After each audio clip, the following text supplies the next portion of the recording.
बड़ा सुंदर रास ठाकुर जी का हुआ और उस दिव्य रास महोत्सव में सब गोपियां आनंद विभोर हो गईं।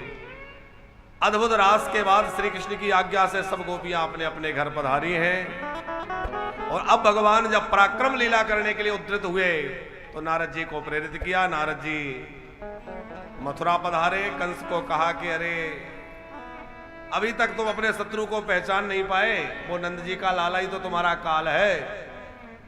कंस ने अक्रूर जी को भेजा। अक्रूर जी के जाने पर नंद बाबा तो बड़े प्रसन्न भये, लेकिन मैया यशोदा का हृदय डरा हुआ था, लाला जाएगा तो पता नहीं कब लौटेगा।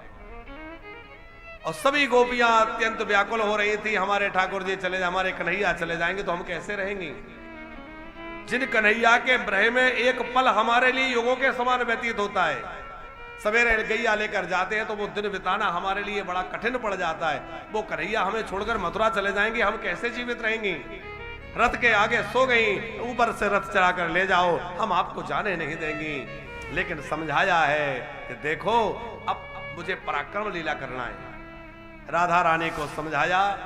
आखिर श्री जी की बात गोपियों ने मानी, रास्ता छोड़ दिया और रथ पर बैठकर अक्रूर जी के साथ श्री कृष्ण और बलराम मथुरा के लिए प्रस्थान किए। सारे ब्रज में, उस वृंदावन में करुणा छा गई।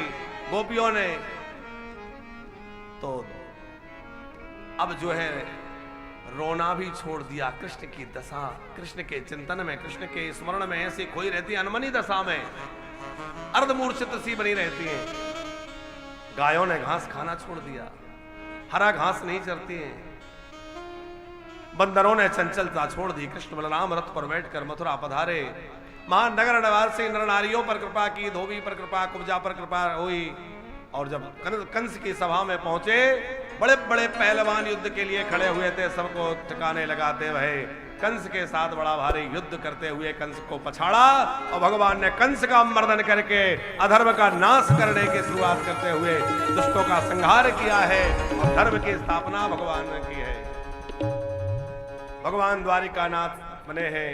पहले अपने मैया बाबा को बंदी गृह से छुड़ाया, नाना जी को बंदी गृह से छुड़ाया, मैया बाबा से मिले। नंद बाबा ब्रज में लौटे हैं।